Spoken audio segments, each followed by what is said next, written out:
Muito boa tarde, estamos ao vivo, enquanto o Instagram vai anunciando aí para todo mundo que nós começamos a nossa live. Eu quero dar as boas-vindas para vocês, dizer que hoje nós estaremos falando sobre os pilares para um casamento bem-sucedido. Eu espero que dê tempo de falarmos sobre os 7 pilares, mas caso não dê tempo de falarmos sobre os 7 pilares nessa live, eu retorno à noite para complementar com os demais, tá bom? Vai ser necessário, eu vou tentar, como eu sempre digo, eu vou tentar ser sucinta, objetiva, para a gente não se estender muito, mas hoje de fato eu vou precisar ser sucinta, porque após a live eu tenho que dar uma mentoria para um casal. Então sejam bem-vindos. Hoje eu quero compartilhar com vocês a respeito dos pilares para um casamento bem-sucedido, um relacionamento bem-sucedido, dependendo aí de qual seja a sua condição conjugal, tá? E já quero pedir para vocês que compartilhem essa live com outras pessoas para que estejam junto conosco aqui, aprendendo e crescendo juntos. Vamos lá, gente. Como vocês sabem, nós começamos a nossa live sempre com um versículo bíblico.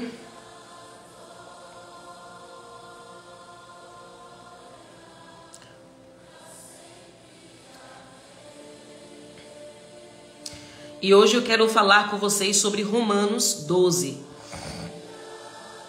Romanos 12. Vamos ler só um versículo de Romanos, tá? Romanos 12, versículo 10. Diz assim, ó. Amem-se com amor fraternal e tenham prazer em honrar uns aos outros. Para a gente aproveitar melhor o nosso tempo, eu já quero ir direto para o primeiro pilar, para o primeiro princípio, que todo casal que tem um relacionamento bem-sucedido, um casamento feliz, que de fato pode falar, eu tenho um casamento feliz. Engraçado que esses dias alguém falou assim para mim, eu recebi, né, na semana passada algumas mensagens similares, mas com visões diferentes. Uma das mensagens era uma mulher falando que ela, por muito tempo, ficava se questionando por que eu ficava tentando mostrar um relacionamento perfeito, dizendo que a minha intenção era mostrar para as pessoas que eu tinha um relacionamento perfeito. E nesse mesmo dia, uma amiga, que é minha amiga de muitos anos, que convive com a gente, está sempre aqui em casa e eu na dela, a gente tem assim uma certa intimidade para compartilhar partes bem pessoais que eu talvez não confessionaria para outras pessoas, mas faço com ela. Ela comentou também nesse dia falando o seguinte: amiga, quem não te conhece, não convive com você, pode achar até que é demais, que é exagero, mas sabe que isso não chega nem perto aí de como vocês são. E eu quero falar algo para vocês que me pegou durante um bom tempo.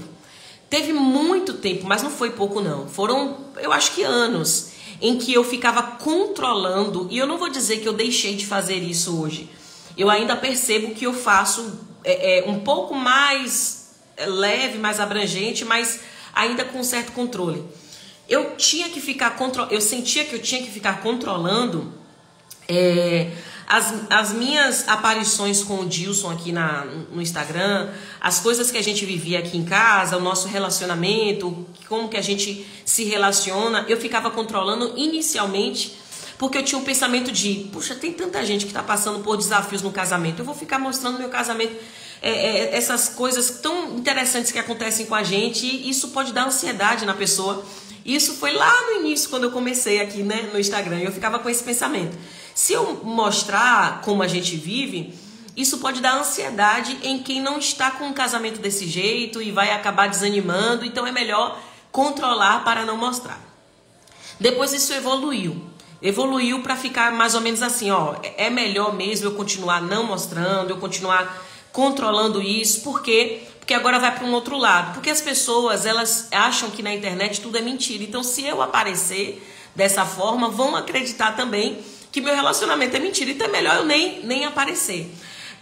Durante muitos anos eu ficava dessa forma. Então, o que eu mostrava era um fragmento do fragmento, ainda muito controlado, para não, no meu entendimento naquela época, né?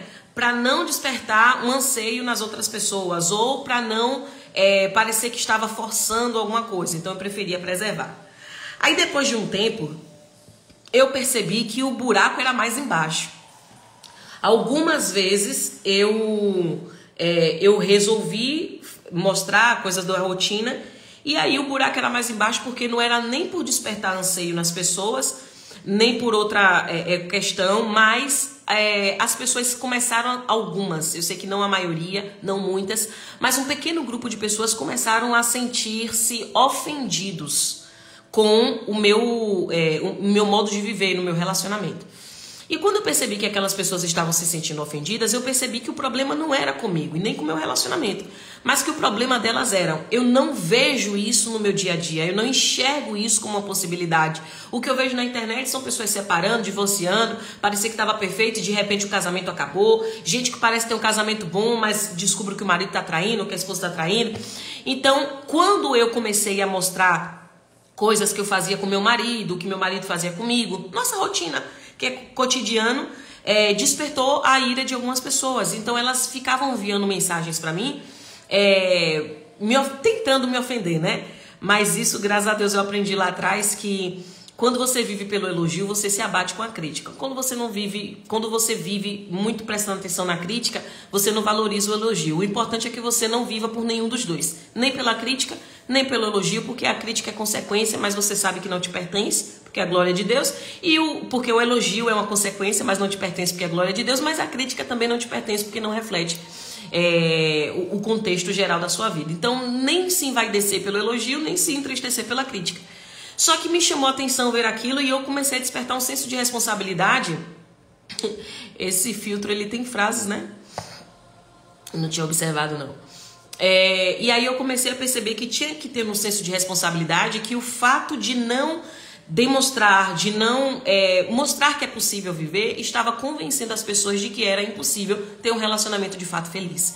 E aí quando essa menina escreveu pra mim: olha, algumas pessoas falam, e eu por muito tempo até concordei, que você ficava pregando um relacionamento perfeito, mas agora que você mostrou alguns princípios, que é o que eu quero trazer pra vocês aqui, dá pra perceber que o relacionamento perfeito, ele pode ser construído se a gente seguir os princípios. Eu fiz pronto.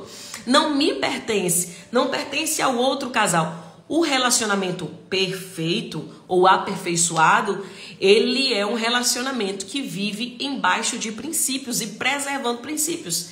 Então a live de hoje, ela vem com esse objetivo de apresentar para vocês os princípios que vão te conduzir para um relacionamento que você vai poder dizer é perfeito.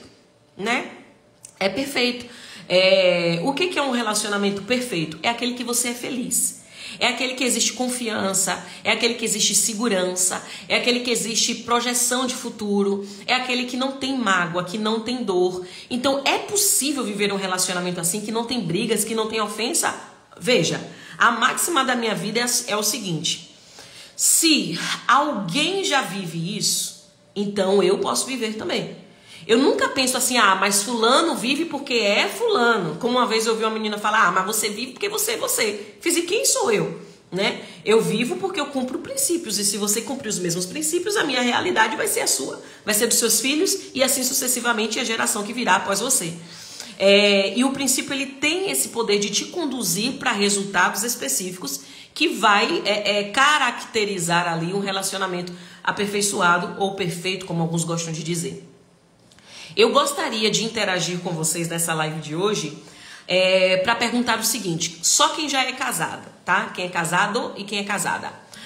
O que você que está me assistindo agora entende por relacionamento perfeito? Fala aqui pra mim. Pra mim, um casamento perfeito tem isso. Ou, pra mim, um casamento perfeito não pode ter isso. Mas vamos focar no que ele tem. Não o que ele não deixa, não tem. Mas o que o casamento perfeito tem? O que acontece no casamento perfeito? Nós vamos pegar isso como premissa pra gente iniciar falando sobre alguns desses pilares. Mas eu gostaria de estimular em você o entendimento. Quando eu faço essa pergunta, é pra estimular em você uma fração de compreensão do que é, ao seu ver, um casamento perfeito. Porque algumas pessoas vão dizer, o casamento perfeito não existe. Eu pergunto, por que não existe? O que é que o casamento perfeito tem que é impossível qualquer casal ter? Vamos por essa linha? Começaram a responder. Para mim, o casamento perfeito tem diálogo. Para mim, intimidade, sexo, amizade, confiança, concordância, respeito, diálogo e compreensão, comunicação com respeito, comunicação e escuta, perfeito, confiança, segurança, tem que ter cumplicidade, respeito em primeiro lugar, ok, confiança é o que mais se repete e o diálogo também, né? Intimidade, confiança, segurança, cumplicidade, cuidado, respeito, diálogo, compreensão. Ok, eu vi que a maioria de vocês responderam de acordo com o que vocês entendem. Agora eu quero fazer uma pergunta, tá? Eu quero fazer outra pergunta para vocês. Muitas me responderam o que é que tem um casamento perfeito. Eu quero te perguntar se até hoje ou até uma hora atrás você entendia que era ou que é possível ter um casamento perfeito. Alguém acredita que é possível ter um casamento perfeito? Coloca só aqui quem acredita. Eu acredito que é possível. Outras pessoas que não acreditam, coloca eu não acredito que é possível. Vocês acreditam que é possível ter um casamento perfeito?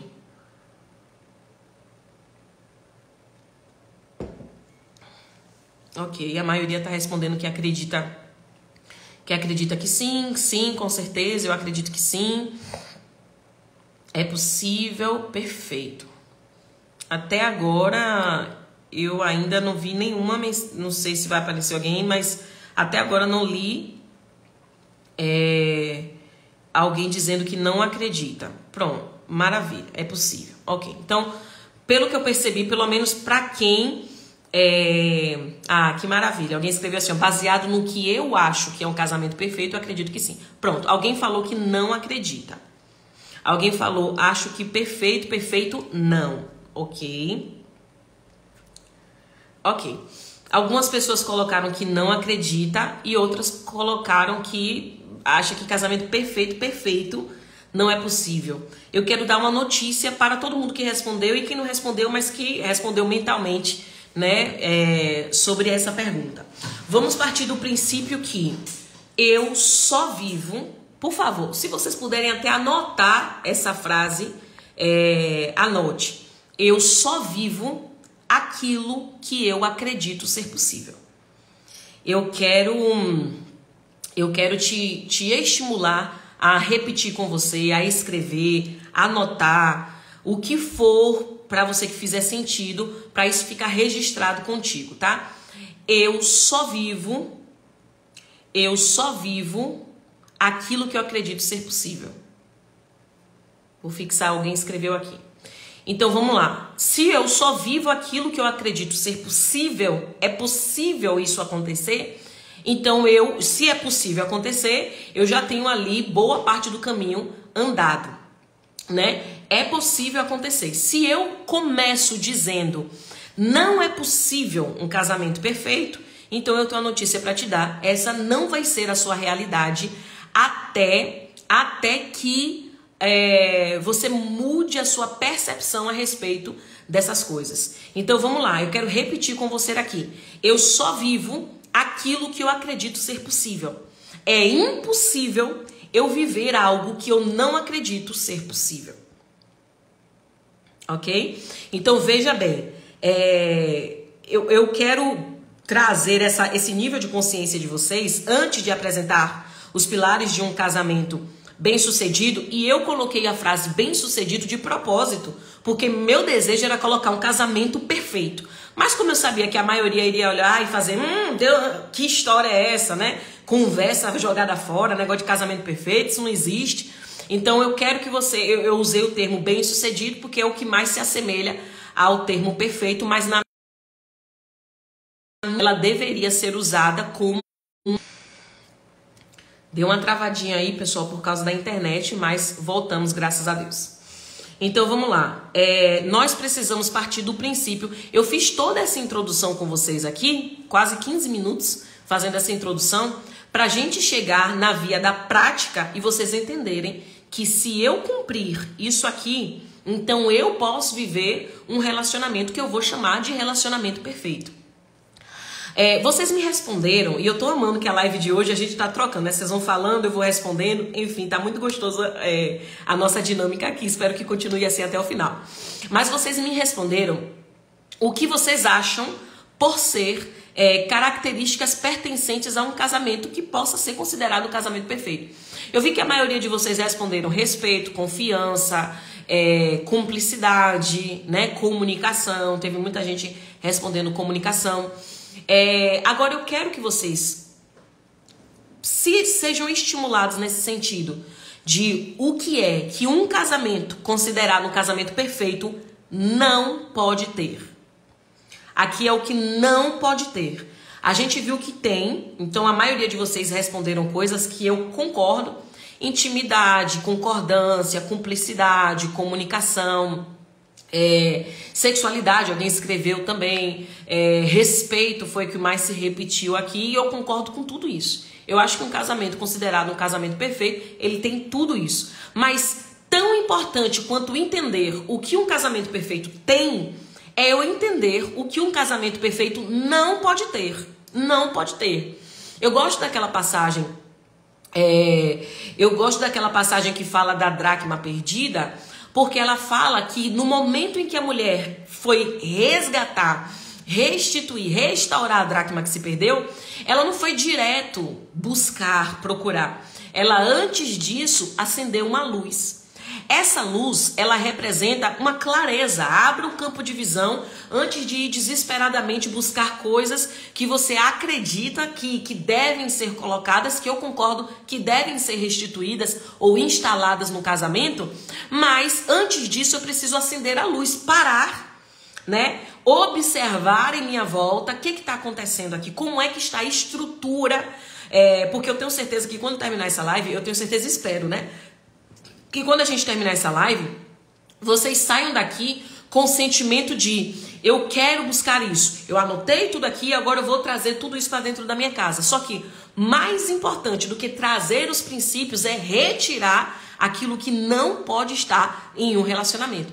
Porque se você tenta trazer os bons princípios para dentro do casamento, mas não se esforça para tirar aquilo que não deveria estar lá, você vai continuar caindo e quebrando a cabeça no mesmo problema de sempre, né? Então, o que a mulher da dracma perdida faz? Ela acende a luz. Opa, deixa eu observar o que é que está aqui acontecendo em minha volta. Como é que está o meu ambiente? Essa luz não é para que você aponte a culpa do outro, mas para que você tenha um poder de percepção mais abrangente e se esforçar para tirar aquilo que não deveria. Porque o segundo passo que a mulher da dracma perdida faz é varrer a casa. Então é interessante o caminho que ela percorre. O primeiro, ela acende a luz. O segundo, ela varre a casa. Ou seja, antes de restituir o que se perdeu, antes de trazer aquele objeto de valor para dentro de casa, antes de trazer um princípio para sua casa, é extremamente importante retirar o que não deve estar ali. Então, vocês responderam aqui para mim que um casamento perfeito, ele não pode ter desconfiança, traição, mentiras, desconfianças, ocultamento de fatos, sentimento, mentira, violência, brigas, autoritarismo, traição, imaturidade. Ok. Dentro disso que a gente já falou aqui, do que um casamento perfeito não pode ter, briga, mentira, traição, desconfiança, eu acrescentaria aí ciúmes excessivo, alguém botou agressão, concordo. Dentro de tudo isso que vocês e eu estou concordando com vocês, colocaram que um casamento não pode ter, alguém botou fidelidade, falta de sexo, desrespeito, falta de comunicação, falta de compreensão. Ok.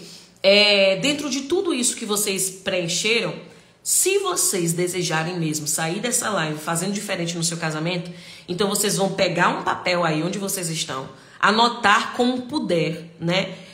A live ela pode ou não ficar salva, vamos ver até o final da live o que eu vou decidir. Porém, mais importante do que assistir é você anotar o mapa, anotar o caminho. Então já foi dito aqui o que deve ter na percepção de vocês. O que não deve ter na percepção de vocês. Então, dito o que não deve ter, você colocou isso num papel, tá? O que que um casamento perfeito tem? Aí você vai anotar. O que que um casamento perfeito não deve ter? Aí você vai anotar. Ponto. O que que o meu casamento tem que não deve ter? Isso aqui é muito importante. O que é que o meu casamento... Que foi, mãe? O forno pode ligar. Desligar, tá bem colado já. Você não quer tirar uma foto pra me mostrar não como é que tá? Faz o seguinte também, ó, pega uma faquinha ou um garfo, espeta ele e vê se ele vai voltar líquido ou voltar sequinho. Se voltar seco, tá pronto. É. Aí você me mostra como é que tá o garfo. Isso é Dil que tá... Eu tô com a sobremesa no forno, ele veio perguntar se a sobremesa já estava pronta. Mas vamos lá. Tão importante quanto anotar o que um casamento perfeito tem, o que um casamento perfeito não pode ter, é o que o seu casamento já tem, mas que não deveria estar ali. Porque eu imagino vocês saindo dessa live aqui, opa, já sei quais são os princípios, vou correndo trazer eles para dentro. Mas se eu não tirar o que não deve estar ali, não vai funcionar. É a mesma coisa de eu querer comprar um armário novo sem tirar esse antigo daqui. Eu preciso retirar primeiro, para depois colocar o novo. Porque se eu colocar o novo por cima desse, não vai funcionar. Não vai ficar bom, não vai ficar harmônico, não vai sobrar espaço. Você entende? Então o primeiro passo é remover. Vamos lá, primeiro passo. Acender a luz, tá? O primeiro passo é acender a luz. É ver ele com... Desculpa aí, pessoal. Ah, já tá bom já, deixa eu ver. Tá bom já. Pode desligar. Ainda vai ficar quente o forno, né? Pode desligar, mas você tira do forno. Deixa assim em cima do negócio pra ele dar uma esfriada. Não é melhor deixar dentro não, porque tá meio... Deixa lá dentro ainda. Tá bom. Foi bom aí, pessoal. Tem duas coisas que meu marido tem medo aqui. Quando eu boto coisa no forno e me ocupa, ele fica com medo de deixar queimar, e panela de pressão. Ele fica, a panela de pressão tá chiando ali, não vai explodir não? Gente, vocês estão me acompanhando até aqui nesse raciocínio? Por que que eu tô fazendo esse caminho com vocês? Porque eu imagino que eu vou assemelhar vocês nesse assunto, tá? Em específico, como uma criança. Eu imagino pegar uma criança que provavelmente cresceu num lar que não foi instruído sobre casamento, ou que não tem ao seu redor exemplo de casamento, ou que não é estimulado no seu ambiente sobre exemplo de casamento, e eu pego um feijão ou então um mocotó, enfio nessa criança, ela vai passar mal, no sentido de não vai funcionar bem. Então eu preciso conduzir vocês até um ponto específico para que possamos, a partir daí, evoluir no que virá. O primeiro passo sempre vai ser ligar a luz. Por isso que eu perguntei, por isso que eu pedi para vocês anotarem o que um casamento perfeito não pode ter e que o seu tem. Porque quando eu paro para analisar, eita, peraí, o casamento perfeito não pode ter isso, mas o meu tem. Então eu preciso tirar. Como que eu vou tirar? Aí vai ser um papo para um pouco mais à frente. Tá? Isso precisa sair, isso não dá para continuar, eu não posso fazer isso. E sempre focando naquilo que depende de você, porque eu não posso colocar como base de uma transformação completa aquilo que está fora do meu alcance. O que está fora do meu alcance? É aquilo que pertence ao outro fazer. E eu não posso exigir que o outro faça algo sem que antes aquilo que depende de mim eu mesma não estou fazendo, né? Eu percebo que existem casais que estão fazendo assim. Minha esposa tem que mudar isso, mas aquilo que depende de mim eu não estou mudando, e eu digo que não está havendo transformação porque os dois têm que querer. O que eu mais ouço, só é possível haver transformação se os dois quiserem. E a minha dinâmica é sempre essa, só é possível haver transformação se um começar. Eu preciso que um comece, porque o outro vai ser consequência, é inevitável. Tem transformações dentro de casa que são inevitáveis quando uma pessoa começa a mudar o sentido da vela. Imagina que vocês estão em um barco e nesse barco um tá remando para frente, outro tá remando para trás. Vocês ficam girando ali sem sair do lugar, né? Ficam parados porque vocês não estão sincronizados. Agora imagina se eu levanto e vou para a direção do outro e começo a transformar o meu comportamento. Mas aí com a transformação do meu comportamento a gente já sai do lugar. Porque eu sozinha mudei a direção do que eu estava fazendo. A partir do momento que começa a andar, eu consigo, por causa do exemplo, ou seja, do exemplo da minha mudança, influenciar o outro a fazer a mesma coisa. Por exemplo, quando eu quero dar uma instrução para o meu marido de algo que ele fez ou está fazendo ou possa vir a fazer, eu não começo dizendo, você tem que, né? Você tem que fazer isso, você tem que fazer aquilo. Eu começo usando o meu exemplo. Por exemplo, se logo quando a gente casou, a minha vida devocional era muito mais intensa do que a vida devocional do meu marido. Por quê? Porque isso já era algo que veio da minha infância. Então, para mim, eu considero que foi um privilégio na minha vida ter crescido, ter sido desde o meu, do meu bebezinho, né? Desde ser bebezinho, eu ter sido instruída na palavra de Deus. Então, para mim era inevitável, era claro, era prático, era muito simples. Então, eu não podia parar a minha vida devocional esperando que o meu marido tivesse a mesma coisa. Eu fazia até ele ver isso como influência. Eu quero mais uma vez lembrar a frase que eu até deixei fixada aqui. Eu só vivo aquilo que eu acredito ser possível. Então, se você quiser acreditar que depende se a minha mudança e vai interferir na mudança da outra pessoa, então de fato vai ser um depende para você. Não quer dizer que vai ser depende para todo mundo, né? Mas se eu acredito que se eu mudar a vela, isso vai ter que mudar, então essa realidade vai ser a minha. Se eu não acredito que eu mudando sozinha, a circunstância, ela pode mudar também, então não vai acontecer. Mas não é que não é possível, não é possível para você que não acredita. Você entende? Então não é que não seja possível acontecer para um ou para outro, não é possível para quem não acredita ser. Quando a palavra de Deus vai dizer assim, ó, e eu gosto muito disso, porque a Bíblia ela não vai deixar margem para dúvida para absolutamente nada. Quando chega um pai clamando a Jesus dizendo o seguinte, pai, ou mestre, o meu filho está endemoniado e os seus, olha que coisa linda isso aqui, parece muito com a gente, né? E os seus discípulos não puderam curá-lo, né? Tu, se puderes, o cure. Quando ele vira para Jesus e fala, se podes, ele coloca uma condição de que, se você não curar o meu filho, é porque você não tem poder. E aí Jesus devolve para ele, se eu puder, se podes, aí Jesus devolve para ele tudo. Não são algumas coisas. Tudo é possível ao que crê. É como se aquele pai tivesse um problema dentro de casa, o problema está no filho. Ele chama os discípulos e lança para os discípulos o problema do filho dele. Os discípulos não conseguem curá-lo, não conseguem expulsar o demônio do filho.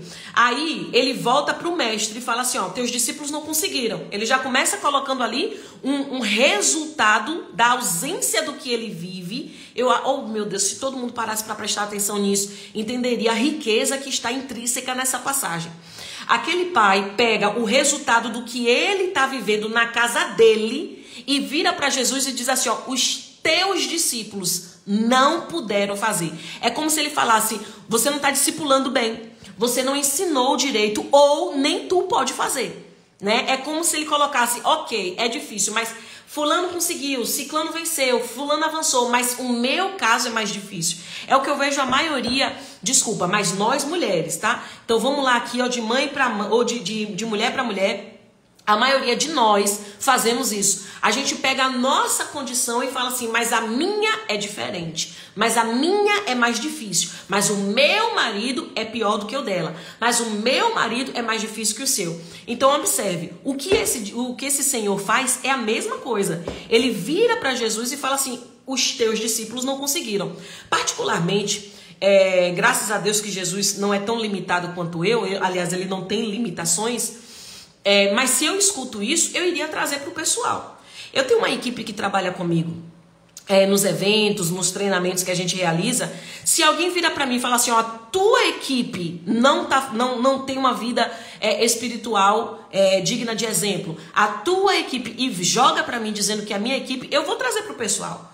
Porque eu vou sentir que eu não estou fazendo um bom trabalho de liderança com eles, não estou instruindo eles apropriadamente, não estou treinando, eu não, de maneira alguma, enquanto líder, terceirizaria um problema de liderança para os meus liderados. Para mim, o problema dos discípulos o problema de um discípulo que entende, que é bem instruído, que consegue colocar em prática aquilo que foi ensinado, não é só do discípulo, mas principalmente do discipulador, ou seja, principalmente do líder. Eu iria trazer para o pessoal, peraí, o que você está dizendo? Está dizendo que eu não sei ensinar, não sei instruí-los adequadamente? Você está querendo dizer que se os meus discípulos, no caso de Jesus, né? Se os meus discípulos não conseguiram curar o seu filho é porque eu não dei poder para ele, sendo que já foi dito que o Senhor tem dado, que o Senhor deu poder. Só que Jesus não faz isso, porque ele compreende, é muito simples, a questão é sua, é com você. Não é com os discípulos, tampouco comigo. Não tem a ver com a capacidade dos discípulos, tampouco com a minha capacidade. Tem a ver com a sua capacidade de acreditar. É por isso que Jesus devolve e fala, se eu puder. Ele está dizendo assim, poder, eu posso todas as coisas. Mas calma lá, eu não vou fazer aquilo que cabe a você. O mínimo que eu posso fazer é acreditar que eu posso fazer, que eu posso ter, que eu posso alcançar, que eu posso viver. Se eu não puder sequer acreditar nisso, esquece. O resultado, ele é impossível. Por quê? Aí Jesus devolve, se puderes, tudo é possível ao que crê. A gente usa muito esse termo, né? Ou usava muito o termo, tudo é possível ao que crê, achando que isso se aplicava ao cristão, por exemplo. Tudo é possível ao que crer em Deus. Tudo é possível a quem é crente. Tudo é possível àquele que tem fé em Jesus. Não é sobre isso. O que Jesus está falando é tudo é possível ao que crer que é possível. Ju, ainda não estou convencida. Eu acho que essa passagem por si só é capaz de convencer qualquer pessoa. Do contrário, realmente vou estar com dificuldade de interpretação bíblica grave. Mas aí a gente pode ir para outras concordâncias bíblicas. Por exemplo, quando os cegos, eles vêm até Jesus. Jesus, filho de Davi, tenha misericórdia de mim. Jesus pergunta, vocês creem? Vocês creem? Ele devolve, crê que eu posso fazer? Aí eles dizem, creio. E aí Jesus vai dizer, então seja feito conforme você crê. Não é conforme eu posso fazer. Não é conforme é possível. Ele fala conforme você crê.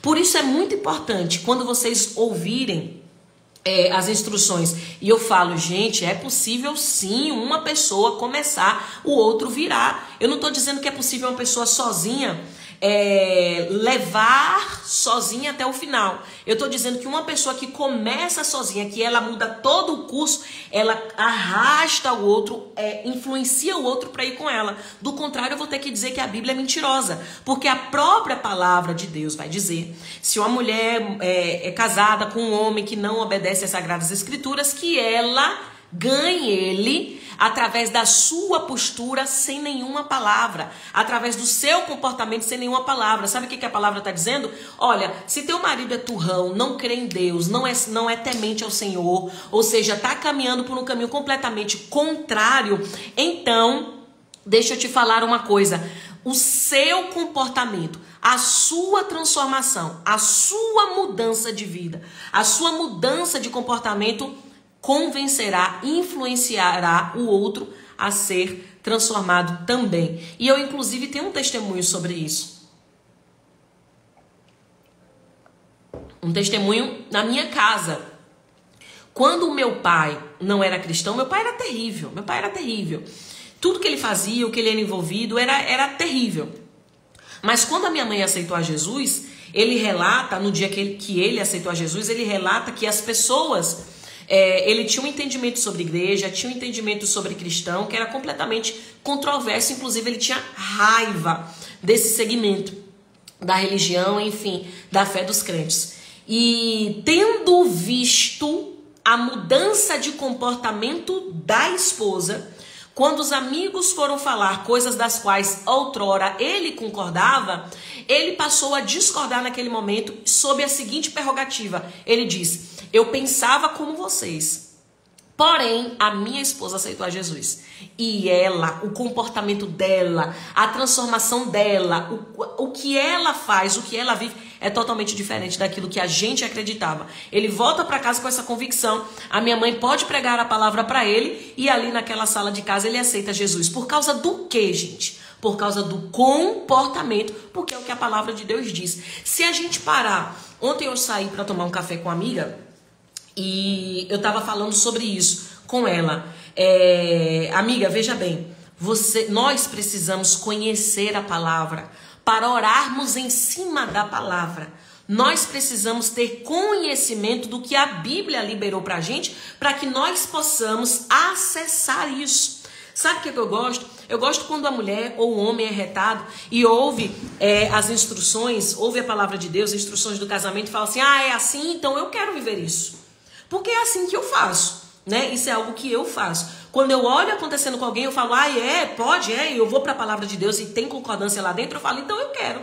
Porque se Deus está fazendo na vida das outras pessoas, a palavra me garante essa promessa, então eu quero buscar por isso. Pego aquela palavra e levo diante do meu Senhor. Senhor, olha, tá aqui. O Senhor poderia, por gentileza, eu te imploro, conceder sobre a minha vida, que está escrito na tua palavra, e oro em cima da palavra de Deus. Por isso, queridas, o que eu quero trazer para vocês não tome por soberba ou por orgulho quando eu digo pode, é possível, mas tome como um ato de clamor da minha parte para vocês, dizendo, ei, não duvida não, porque se você duvidar, você já impediu de acessar aquilo.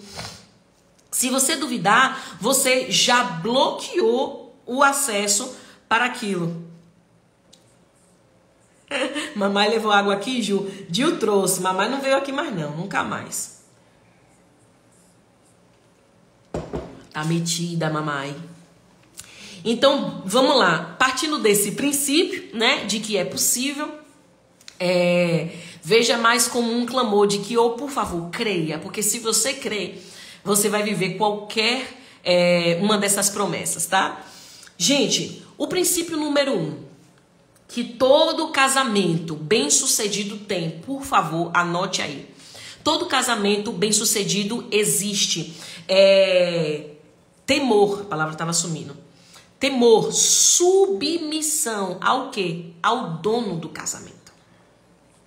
Nós falamos anteontem, né? Quando eu fiz a live sobre adultério. O quanto é importante para Deus o nosso casamento, a ponto dele condicionar se vai ouvir ou não uma oração nossa, pela forma como nos relacionamos no nosso casamento. Até o meu clamor ao Senhor está condicionado à minha capacidade de honrar o casamento. Então, eu não consigo, observe, tudo que a gente tem hoje como leis e práticas de moral, ética e boa conduta, é o que a palavra de Deus diz. Porque roubar a gente sabe que é questão moral, ética, é feio, não se deve fazer. A palavra de Deus já diz. Por que a gente sabe que adultério é terrível, por mais que o mundo se esforce em trazer uma ideia de um relacionamento poligâmico, por mais que existam aí alguns Instagrams que estão se acendendo com a ideia de trisal, né? Uma pessoa casada com 2 mulheres ou uma mulher casada com 2 homens. Mas isso é intragável para nós, porque a nossa natureza de ética e moral, ela assistida pela palavra de Deus, nos diz que isso é errado. Eu penso que uma pessoa que ela não é capaz de se submeter ao dono da sua vida, dificilmente ela vai ter uma facilidade de se submeter ao que é ético e moral. Então tem coisas que eu deixo de fazer, mesmo sabendo, eu digo ser humano, né? O homem ou a mulher deixa de fazer, mesmo sabendo que o marido e a esposa não tem como ficar sabendo depois, porque nós temos temor ao Senhor, né? Quem garante que saindo dessa porta, indo, sei lá, para academia, para algum lugar, meu marido não vai encontrar uma mulher e vai querer me trair com essa mulher? Não, quem me garante isso? Quem me garante é o temor que ele tem ao meu Deus, né? E ainda assim, com a ressalva da estabilidade espiritual. Então, quando eu observo que existe aquele temor, ou seja, a presença de Deus é atraído para aquele lar como sendo a base de fortalecimento daquela família, é o que a Bíblia vai dizer. Eu assemelho os homens que ouvem as minhas palavras e as cumprem, como aquele que edificou a sua casa sobre a rocha. Vindo vento, tempestade, ela não cai. Mas os homens que ouvem a minha palavra e não as cumprem, assemelho-os com aquele que edifica a sua casa sobre a areia. Qualquer vento a derruba. Então eu preciso entender que se casamento ele é uma instituição uma instituição espiritual, uma instituição, inclusive, civil, né? No nosso governamental, isso é estabelecido como uma instituição. Inclusive, até diante da lei, a mulher não pode depor contra o seu marido por causa do casamento. Então, existe ali uma proteção, tanto espiritual quanto das leis que protegem o nosso casamento, essa união, por compreender a relevância e a importância de um casamento. Mas quando a gente decide viver segundo as nossas próprias realidades, ignorando que existe um Deus que observa, que dá oportunidade, mas também que não vai deixar passar para sempre os erros que a gente comete, e a gente, por amor a Ele, por submetermos a Ele, por temor a Ele, nós honramos o nosso casamento. Quando os discípulos chegam até Jesus e falam assim, qual é o mandamento mais importante? E Jesus, ele faz um resumo dos 10 mandamentos em 2. Amará o Senhor seu Deus sobre todas as coisas, de todo o seu coração, com todo o seu entendimento, com toda a sua alma. Ele está falando, nem um fio do seu cabelo não deve amar a Deus. Por quê? Quem ama a Deus, aí Jesus também vai dizer, aquele que me ama, me obedece. É impossível, eu acho isso aqui maravilhoso, é impossível eu provar que amo a Deus sem obedecê-lo. Mas eu amo Jesus, é maravilhoso, ele é lindo, ele deu a vida por mim, mas na hora de escolher entre fazer a vontade dele e a minha, eu escolho a minha. Você não ama a Deus. A Bíblia diz, esse povo me honra com os teus lábios, mas o coração deles está longe de mim. São pessoas que falam, Jesus é a minha vida, coloca na bio, cristã, serva do Senhor Jesus, né? Ou servo do Senhor Jesus, mas as práticas da sua conduta revelam o contrário. Quem tem temor a Deus, que ama Ele de todo o seu coração, pode ter certeza que no seu casamento, ele ou ela se esforçará para cumprir os próximos princípios que eu vou revelar para vocês. Primeiro, não é por causa do cônjuge, mas por causa de Deus. Sabe por que existem pessoas que vivem um casamento terrivelmente conturbado, apesar de servirem a Deus na igreja, de estarem nos cultos todo domingo, ou nos dias da semana que tiver, apesar de tudo isso, vive um casamento conturbado? Porque na hora de cumprir o que a palavra de Deus diz que é para a mulher cumprir e para o homem cumprir, quer fazer segundo o seu próprio entendimento. Tem pessoas que dizem que amam a Deus, mas são incapazes de se submeterem ao seu marido, porque está olhando para o marido. Quem mandou eu me submeter ao meu marido não foi o meu marido, foi Deus. Então, quando eu me submeto a Dilson, eu primeiro estou honrando a Deus. E Deus tem prazer em honrar aquele ou aquela que o honra. Quando eu cumpro o meu papel de mulher sábia e eu leio lá na palavra de Deus que a mulher sábia fala com sabedoria, então eu não vou falar de qualquer jeito na minha casa, porque se a palavra de Deus diz que a condição que o fruto da sabedoria de uma mulher é a sua fala com sabedoria, ou seja, ensina com amor e fala com sabedoria, eu não falo com sabedoria e nem ensino com amor porque eu acho que o meu marido merece isso, mas primeiro porque eu estou comprometida em honrar aquele que me chamou, em honrar aquele que eu dei a minha vida. Se eu digo que por amor a Cristo eu padeço qualquer coisa, porque no casamento eu não quero me submeter ao que a palavra de Deus diz? Se por amor a Cristo eu suporto qualquer coisa, porque quando se trata de casamento eu quero fazer do meu jeito? A primeira maneira de honrar a Cristo é no casamento. Eu posso falar uma coisa pra você? Não adianta tu sair dando aí, pregando de manhã, de tarde, de noite, desonrar casamento. Posso te falar? Pare até de pregar. Sabe por quê? Porque não tá adiantando nada pra você. Ju, tá adiantando porque eu tô ganhando almas. Pois é, mas a palavra de Deus diz assim, o que adianta ganhar o mundo inteiro e perder a sua alma? Mas o que tem a ver a forma como eu me relaciono com o ministério exponencial que eu tenho de pregação ou de louvor, ou seja lá do que for? Tem a ver da palavra que diz assim, se alguém não ama, não cuida dos seus. Especialmente, eu falei isso essa semana, os seus. Quem são os seus? Seus parentescos. Aquele que faz parte da minha genealogia, os seus. Especialmente os de dentro da sua casa. Quem é que está dentro da sua casa? A sua família, sua esposa, seu marido e seus filhos. Negou a fé. Negar a fé na Bíblia é uma apostasia. Aquele que se apostata da fé, que abandona a fé, que nega a fé, que nega Jesus, ele um dia serviu, mas agora está negando, ele está cometendo uma apostasia. Então veja, negou a fé e é pior do que um descrente. Se o ímpio não vai para o reino dos céus, o que vai acontecer com quem é pior do que o ímpio? Você entende?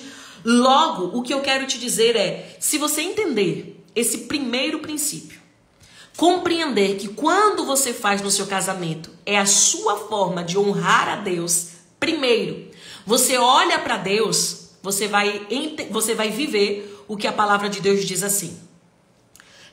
Tudo que vier às suas mãos para fazer, faça de todo o seu coração. O que é um casamento? Casamento é um ofício. Vamos lá. Ser esposa é o meu ofício. E como meu ofício, eu devo cumprir o que me foi ensinado na palavra de Deus. Fazer de todo o meu coração. Não é com a metade do meu coração. Não é com o coração que, eu vou fazer aqui, mas não queria fazer. Mas faça de todo o seu coração. Aí ele vai completar dizendo, como se fizesse a Deus e não aos homens. Sabe por que nós, mulheres e homens também que estão me assistindo, tem dificuldade de fazer no casamento o que é certo, sabendo o que é certo, mas tem dificuldade de fazer? Porque quando vamos fazer, a gente olha para o homem, a gente olha para a mulher, olha para o ser humano. Mas o que a Bíblia nos ensina é, quando você fizer, olhe para Deus. Faça como se você estivesse fazendo para Deus. Aí vem uma promessa. Porque faça como se estivesse fazendo para Deus e não para os homens. Porque a sua recompensa vem de Deus. Então, peraí. Aqui tem uma direção e uma recompensa. Lembre-se disso. Direção e recompensa. Ai, Ju, que feio ficar fazendo as coisas para Deus pensando na recompensa. Olha, quando eu vejo Pedro falando assim, Senhor, e nós que abandonamos tudo para te seguir, o que ganharemos? Eu quero dizer que nós não precisamos ser hipócritas, de que temos necessidades, e essas necessidades, elas serão supridas pelo nosso Senhor Jesus.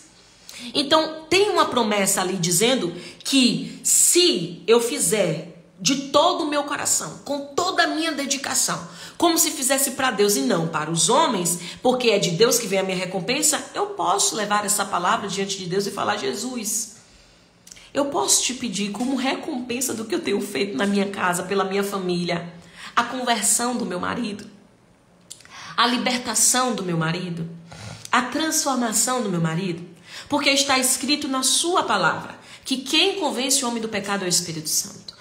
Por amor a mim, o Senhor pode fazer isso, o Senhor faz isso por mim.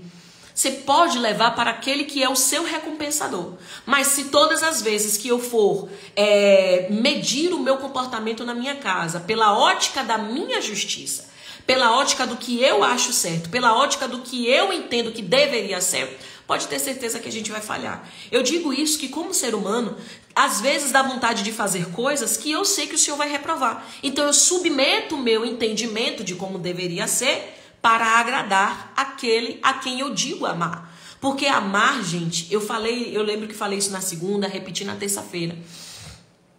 Amar não é as palavras que eu digo, Dio, eu te amo, Dio, você é o amor da minha vida. Não é isso. Quando eu amo o meu marido, eu exerço isso através de comportamento. Ainda que a minha boca não falasse isso, ele saberia por causa do meu comportamento. Eu posso não ficar o tempo todo, 24 horas falando, Jesus, eu te amo. Oh, Jesus, só para te lembrar que eu te amo. Olha, Jesus, eu quero te dizer que te amo. Se o meu comportamento não amá-lo. Logo, se você quiser ter um casamento bem-sucedido, deixe de fazer para o seu marido ou para a sua esposa o que você acha que eles merecem. E comece a fazer no seu casamento aquilo que você sabe que Deus espera que você faça. E aí, quando você faz para Deus e não para os outros, vai ficar muito mais fácil. Eu me lembro de uma vez, eu estava na igreja, na igreja que eu congregava antes, e uma irmã, ela estava muito aborrecida, dizendo que teve uma festa na igreja. Eu acho que isso acontece na igreja de todo mundo, né?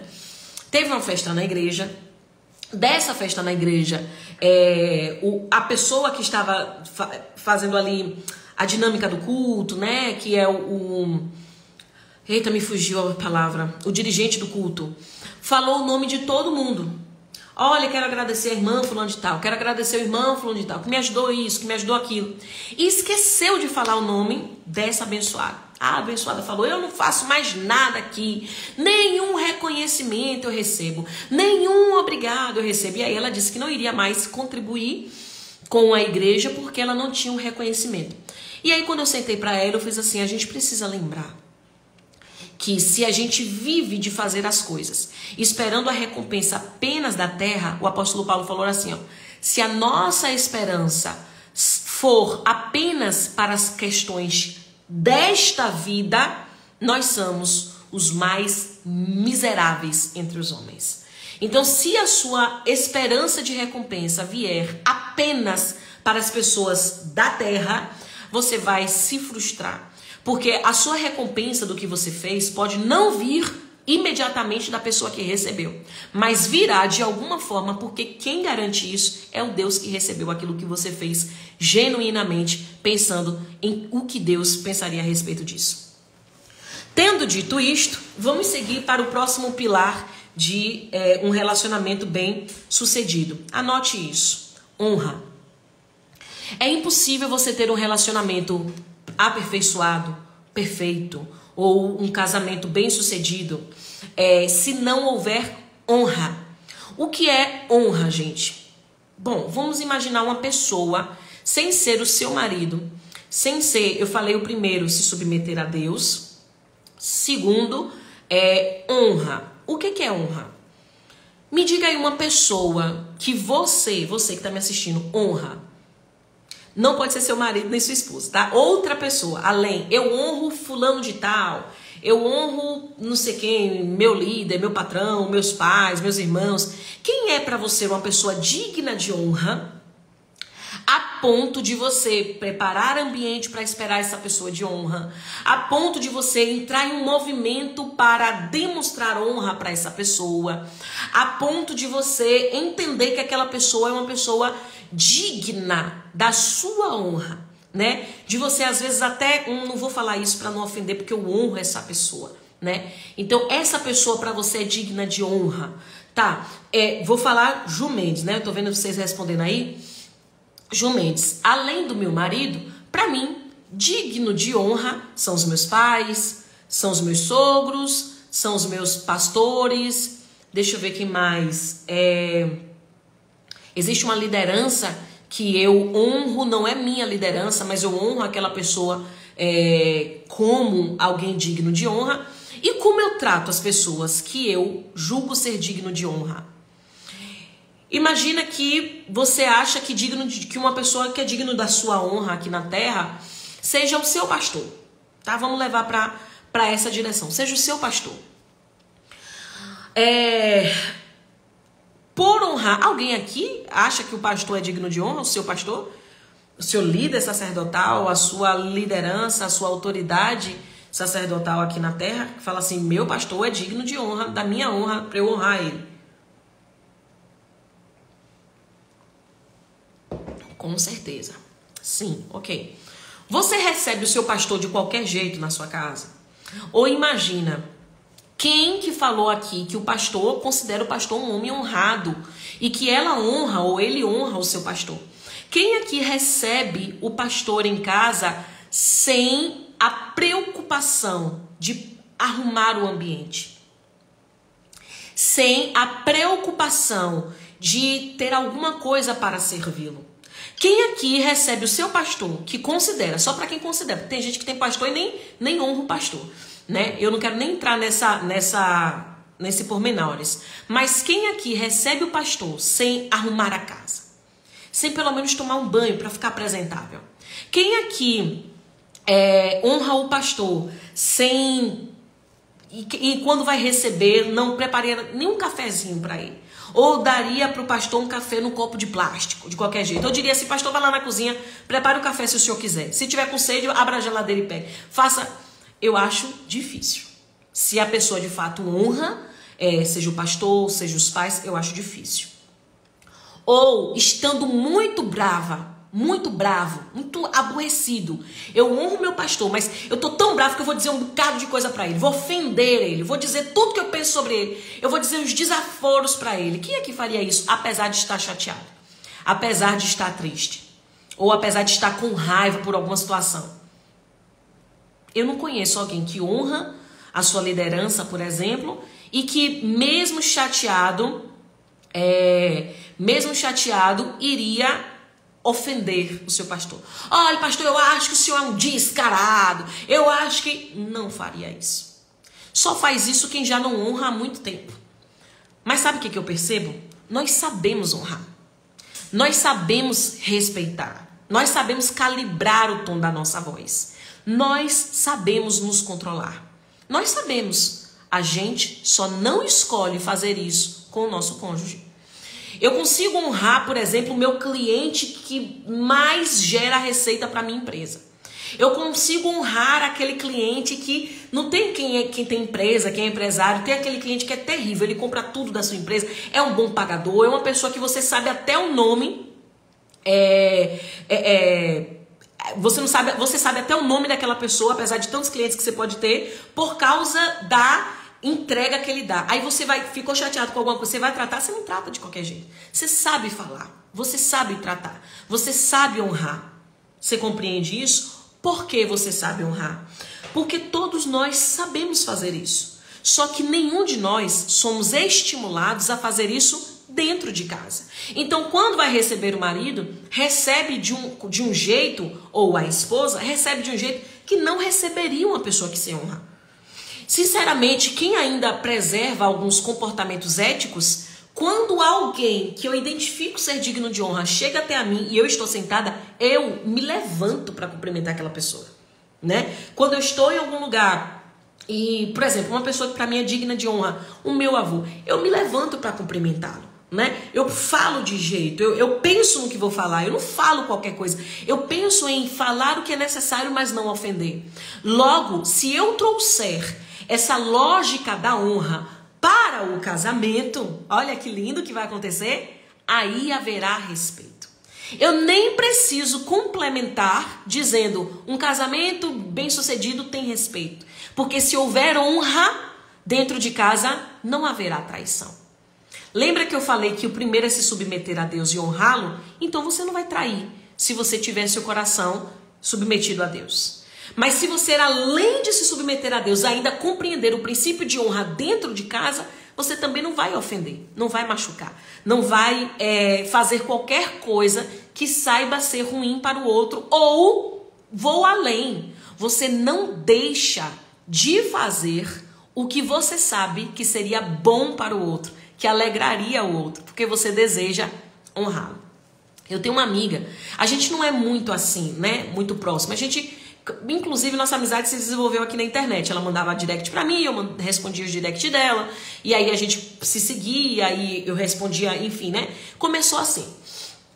A gente foi pro WhatsApp, começamos a conversar, eu admiro a família dela, a família que ela constituiu. E um dia, essa amiga, ela falou pra mim, ela é de outra cidade, e ela falou pra mim, amiga, eu tô indo pro Uni. O Uni é o treinamento de esposas que eu faço. E aí eu fiz assim, amiga, deixa eu te honrar, eu quero te dar de presente o melhor lugar que tem lá no Uni. Ela falou, de jeito nenhum, você vai me tirar a honra de poder honrá-la comprando o melhor lugar para estar ali te apreciando, eu te ouvindo. Então, observe, quem honra se esforça para agradar, sem esperar nada em troca. Quem honra quer fazer algo para, é o que a palavra diz, não tem outra palavra, para honrar o outro. Então, quando eu me preocupo em fazer algo para o meu marido, é porque eu quero honrá-lo por prazer. Eu não quero fazer esperando que meu marido faça o mesmo por mim. Porém, eu sou retribuída nisso porque é a consequência da honra. Quem sabe honrar o outro, sabe ser honrado.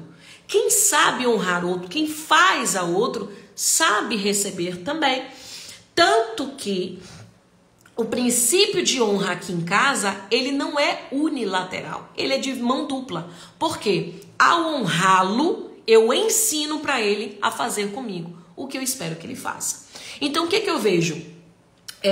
Recentemente eu estava conversando com uma esposa e ela dizia assim que ela era mulher de Deus, que ela mandou um direct pra mim, né, falando: eu sou mulher de Deus, eu sou missionária, eu prego nos congressos, eu faço e aconteço, mas minha casa é um inferno, aquele atribulado. Aí eu percebi pelo teor do que ela falou pra mim, como ela tratava o marido.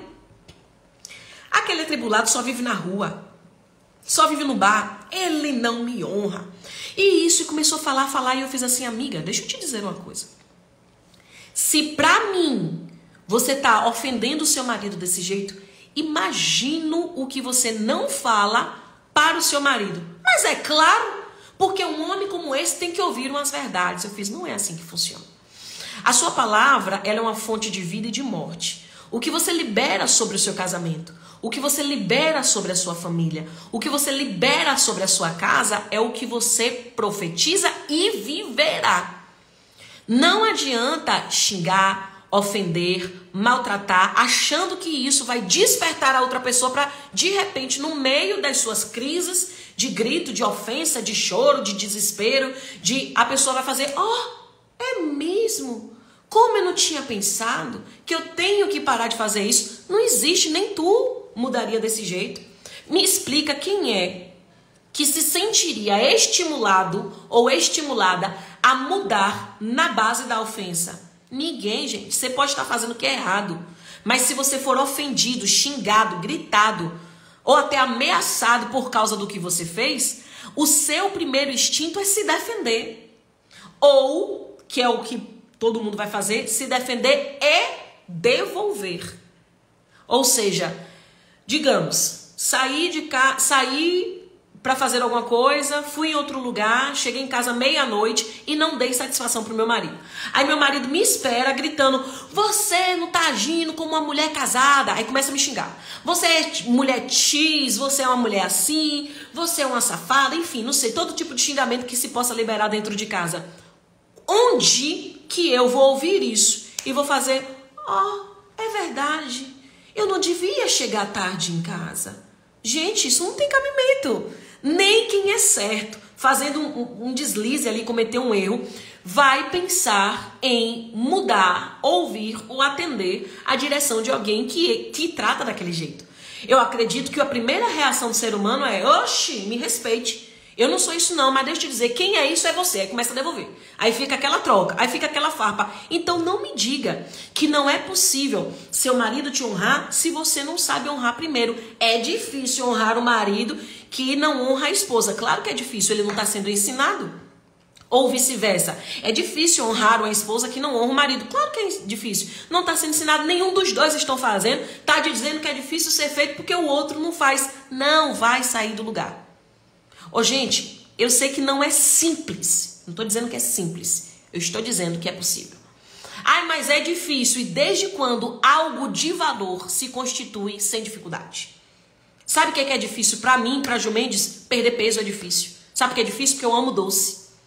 É difícil emagrecer. Eu não estou dizendo que é fácil. Eu estou dizendo que se vale a pena cuidar da saúde, vale a pena você se esforçar. Aí é escolha do sacrifício que vai ser feito. Então, quando Ju Mendes sobe na balança, que ela vê que o peso não está certo, que aquele peso está acima do que deveria estar, eu não terceirizo para ninguém. Eu falo: a culpa é minha. Se eu me dispuser a pagar o preço do difícil, isso muda. Ou eu posso falar: mas é difícil cuidar da saúde. Mas é difícil. Eu sei que é difícil, não estou dizendo que é fácil. Mas eu estou dizendo que existe um caminho a ser seguido. Que se a gente for por esse caminho, a gente vai chegar lá. A culpa não é do marido, a culpa não é do meu pai, a culpa é minha. A culpa do que eu não faço é minha, não é do outro. Eu não posso dizer que eu não honro meu marido porque ele não me honra. Se a Bíblia diz que eu devo honrar, ponto. A Bíblia diz que mulheres honrem o seu marido. Respeite o seu marido. Ponto. É isso que é dito.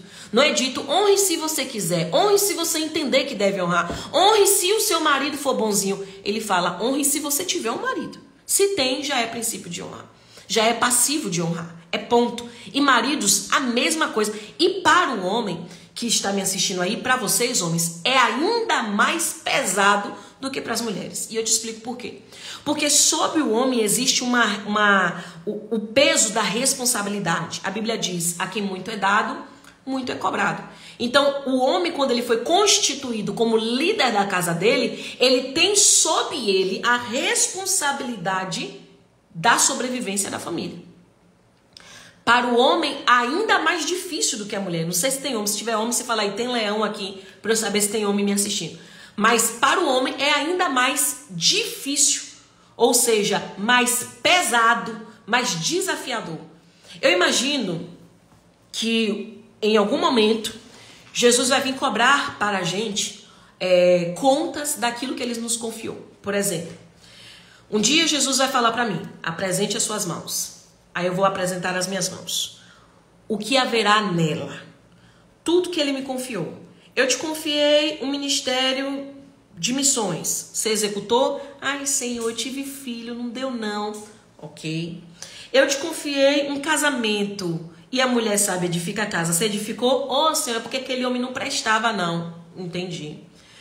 Eu te confiei um ministério para quem tem, né? De pastoreio. Você pastoreou? Ô, Senhor, porque não dá certo não. Aquele povo era muito difícil, eu preferi não ir. Ah, entendi. Homens, eu te confiei uma família. Cadê a sua família? Ah, Senhor, eu não tô mais com ela não, porque aquela mulher era muito reclamona. E as coisas eram difíceis. E eu me apaixonei por outra pessoa. Não existe desculpa. Porque quando Deus nos dá um ofício, junto com o ofício vem a condição de exercê-lo. Então, ainda que eu diga, é difícil fazer, eu não posso dizer, eu não tenho condição de fazer. Porque o Senhor não dá para nenhum de nós aquilo que nós não tenhamos condições de exercer. O fardo que nós não tenhamos condições de carregar.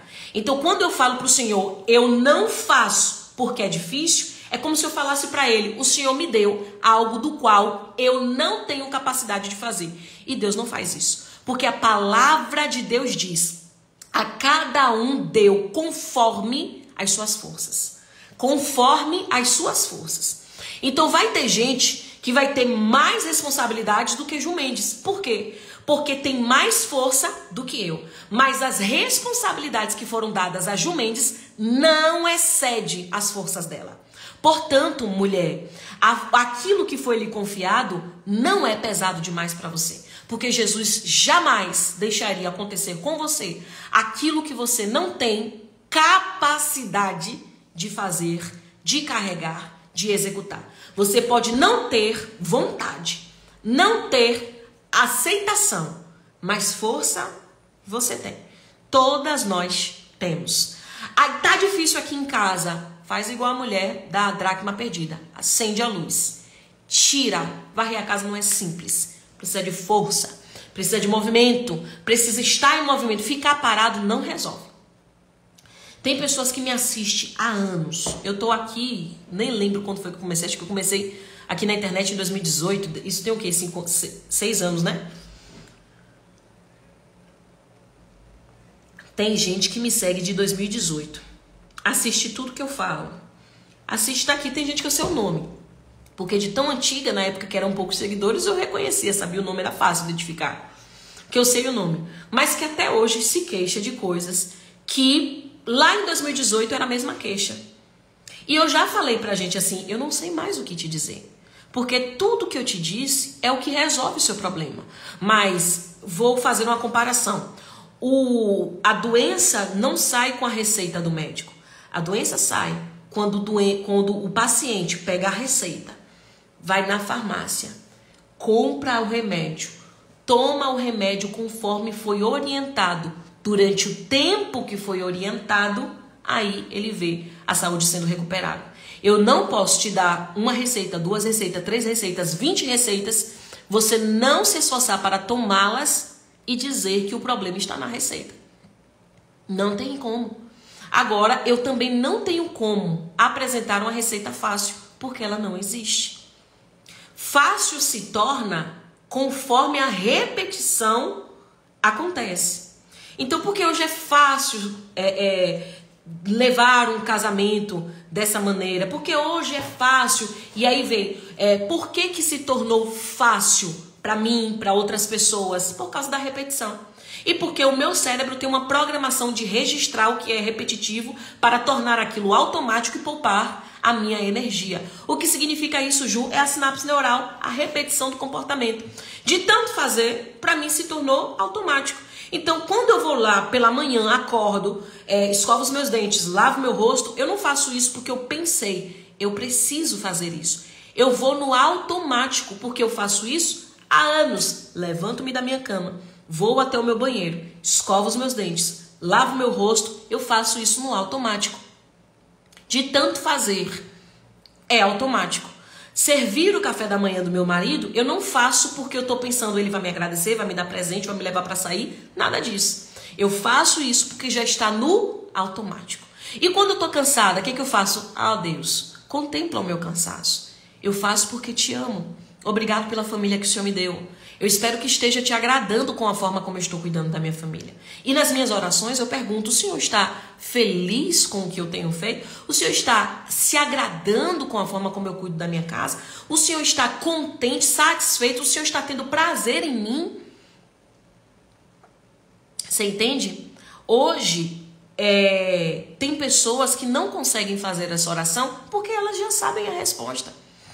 Ela não vai conseguir parar para orar e falar assim, Senhor, o Senhor tem prazer em mim? Porque ela mesma sabe a resposta. Não precisa nem perguntar.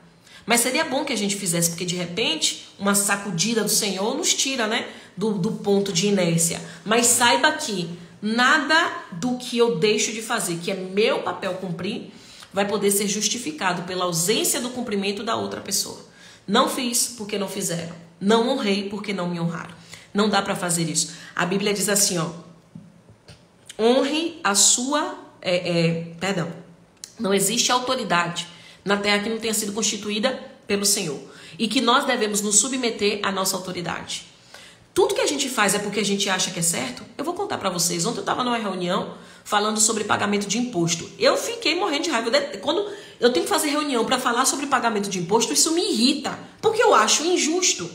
Mas a palavra de Deus não me deu passagem para a fuga, dizendo, Senhor, não estou pagando imposto, estou cometendo um crime, porque eu acho injusto. Não tem como fazer. Ó, Deus, eu não estou pagando o imposto porque o presidente do meu país é um ladrão. Eu não tenho como responder isso para ele. Senhor, eu não pago imposto porque a gestão do meu estado, do meu país, não é confiável. Eu não tenho como fazer isso. Porque cada um prestará contas de si mesmo. Senhor, apesar da índole da autoridade da minha nação, eu cumpri o que me é de dever.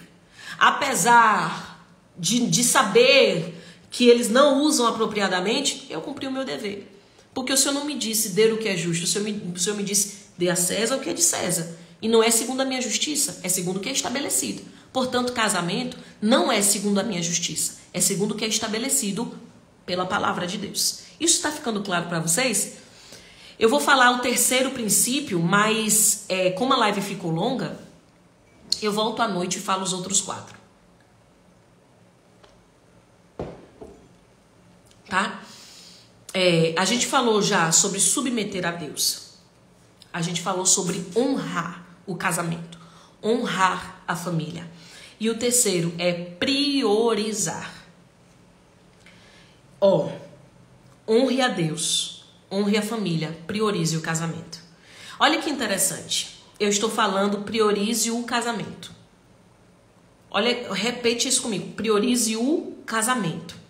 Por que o casamento? Tem pessoas que acham que estão honrando a família porque priorizam os filhos, mas o casamento está abandonado. Observe, o nosso primeiro ofício é o conjugal e o segundo é o maternal ou paternal. O primeiro ofício é o conjugal e o segundo é o maternal e o paternal. Eu não posso inverter as posições. Primeiro é a luz da palavra de Deus. Agora, a minha prioridade é aquele com quem eu fiz uma só carne. A nossa responsabilidade é aquilo que é fruto do nosso casamento, são os filhos. Só que os meus filhos, eles não me pertencem.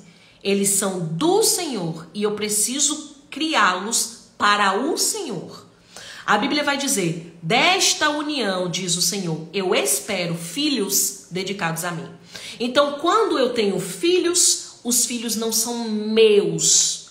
Eles são do Senhor. Eu devo treiná-los, criá-los, prepará-los para o Senhor e liberá-los. E a primeira coisa que eu sei que o Senhor espera deles é que eles formem sua própria família. É que eles façam seu próprio casamento. Sirvam a Deus integralmente. É para essa direção que eu vou apontar. Mas como que eu vou apontar os meus filhos para essa direção se nem eu cumpro aquilo?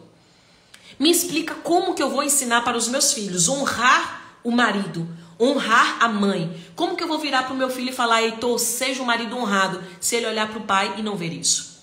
Heitor, procure uma mulher que te respeite, se ele me ver desrespeitando o pai dele. Tudo que eu quero para a vida do meu filho, eu preciso cumprir nas nossas vidas. Tem gente que fala assim: meu filho é meu mundo, é primeiro lugar, meu filho é acima de tudo. Por isso que se torna uma sogra insuportável. Porque na hora que o menino vai construir a família, ela não aceita que agora ele tem uma prioridade, que é a família que ele está construindo. Aí fica lá empentelhando o menino que já cresceu, já casou, já formou a família dele, já precisa avançar e ela não tem vida além dele. Aí ciúma da mulher dele, ciúma dos filhos dele, ciúma dos amigos dele, porque ela construiu a vida dela para ser daquela criança. Só que não é assim. A criança, ela precisa enxergar em você. Olha que eu não gosto de de enveredar por esse caminho, vocês sabem disso. Mas o que eu preciso dizer é que se os filhos vêm antes do casamento, eu sacrifico o meu casamento pelos meus filhos. Só que a Bíblia diz que os filhos são flechas e os pais são arqueiros. Então, se eles são flechas e eu aponto e solto, quando eu soltar, o que vai ter sobrado? Quem vai estar lá? Tem casal que os filhos saem de casa, aí ficam com a síndrome do ninho vazio. Por quê? Porque a vida era aqueles meninos. Não soube manter um casamento enquanto casal depois que se tornaram pais. Pai que deixa de ser marido porque se tornou pai. Mãe que deixa de ser marido, de ser esposa porque se tornou mãe. A nossa descendência é uma nova atribuição, mas não uma substituição de atribuição. Eu explico. Ter me tornado, além de esposa, mãe, não significa que a partir de agora eu deixo de ser esposa. Quer dizer que além de esposa, agora eu também sou mãe. E eu vou te falar uma coisa. Por amor aos filhos, nós precisamos priorizar o casamento. Porque os filhos, eles observarão aquilo, sabe? Se tem alguém que vai ser ferido em uma separação ou num casamento disfuncional, são os filhos. Então, porque eu amo meu filho, eu cuido do meu casamento. Porque eu não quero que ele cresça em um lar de brigas. Eu não quero que ele cresça em um lar instável. Eu não quero que ele cresça com uma família disruptiva. Um pai que desrespeita, uma mãe que desrespeita, uma mãe infeliz, uma mãe cansada, uma mãe estressada, uma mãe que só reclama. Eu não quero essa energia de ambiente para aquele que eu amo. Eu não estou falando de amor. Vocês estão entendendo isso, né? Eu estou falando de prioridade e não de amor. Não se compara o amor de mãe, o amor de esposa e o amor de filha. Como eu amo os meus pais, eu não amo o meu marido. Como eu amo o meu marido, eu não amo os meus pais. Como eu irei amar os meus filhos, eu não amo o meu marido. Porque os amores, a forma de amar, o significado dessas três figuras, para mim, são outras. Então, o que os meus pais são para mim, Dilson não pode ser. O que Dilson é para mim, os meus pais não podem ser. O que os meus filhos serão para mim, nem os meus pais, nem o Dilson poderão ser. Cada um no seu quadrado. Se nós não somos capazes de organizar isso, gente, o que nós seremos capazes? Se eu não consigo organizar nem a minha forma de amar aqueles que eu digo amar, eu espero o quê da minha vida? Eu não consigo nem colocar cada coisa no seu lugar e eu quero que os outros saibam. Não faz sentido. Se eu não sei colocar os meus pais no lugar de pais, se eu não sei colocar o meu marido no lugar de marido, e se eu não sei colocar os meus filhos no lugar de filhos, eu quero o que dessa vida? Eu poderei culpar a quem pela minha bagunça? Eu não posso, tem uma frase que ela diz assim, eu não posso culpar o vento pela bagunça feita se fui eu que deixei a janela aberta. Eu não posso culpar, dizer, é difícil honrar o marido que não honra a esposa. Ô, esposa honrada, quem escolheu esse homem foi você. Não foi te dado isso. Inclusive, Deus só fez um casamento, que foi de Adão e Eva. Não deu muito certo. E ele fez agora se virem, cada um escolha os seus. Né? Quando ele dá a Eva para o Adão, Adão disse, foi a mulher que tu me deu. Aí Adão podia até falar, né? Foi a mulher que tu me deu. Mas ele não podia não, porque ele foi constituído como cabeça, não soube liderar a esposa. E por esse motivo acabou caindo em pecado. Mas ele vira para Deus e fala, a culpa, praticamente, Adão diz, a culpa foi sua. Eu estava aqui em paz na minha, o Senhor veio me inventar de dar essa mulher, agora eu caí junto com ela. A gente não pode fazer isso, porque nós tivemos escolha. Se a gente escolheu errado, a responsabilidade também é nossa. Se na hora que pai e que mãe falou assim, ô minha filha, tem certeza que é essa pessoa? Mas eu quero, eu amo. Aí tem gente que fala assim, mas é porque eu não sabia que ia ficar desse jeito. Se tivesse dado o tempo necessário, observado ao invés de ficar... eu vou te falar uma coisa, para as solteiras que estão aqui, presta atenção. Namoro não é passagem de beijocas para dizer eu tenho um namorado, não é para isso. Namoro tem uma função, gente. Namoro tem uma função imprescindível. Sabe qual é a função do namoro? Conhecer. Não me diga que o príncipe virou sapo. Não me diga que o príncipe virou sapo de acordo com o casamento, se eu só me dei um tempo de 2 meses de namoro. Namorei, 2 meses já tô morando com a pessoa, convivendo, depois falando, se eu soubesse que seria assim, se tivesse se dado tempo suficiente para conhecer melhor a pessoa, saberia que iria ser assim. Ou não, deu tempo suficiente, mas ficou olhando para outra direção. Eu namorei 2 anos, eu não sabia que ele era desse jeito, porque os olhos estavam em outra direção. São 2 anos namorando, pensando no quê? No casamento. Eu vou me preparar, eu vou juntar dinheiro para pagar a festa. É festa, e as coisas importantes, que é mais importante do que festa, foi sendo ignorada. Um dia desse eu encontrei um seguidor no shopping. Eu tava com o Dil fazendo algo, não lembro o que eu tava fazendo, mas tava com ele lá, sentado na praça de alimentação. Aí, de repente, alguém interrompeu a gente, pediu licença, puxou a cadeira, sentou. Ele era um seguidor que me acompanhava, e acompanhava o Dil também. E falou, né, como ele estava animado, que iria se casar, que... Eu acho, inclusive, que ele vai casar por agora. Acho que é abril ou maio. E aí eu perguntei quanto tempo ele tinha de namoro. E a primeira coisa que eu pergunto para todo jovem, vou casar, tem quanto tempo de namoro? Né? Não se empolga com esse negócio de 6 meses já tá casando, não dá tempo, gente, não dá tempo. A gente precisa de tempo para observar, converse com a família, observe a família, o comportamento da família, veja como é o pai, veja como é a mãe, como ele trata ambos, veja como... E não se atenha só ele trata a mãe muito bem, porque nem todo bom filho é um bom marido. Tem homens que são ótimos filhos e péssimos maridos.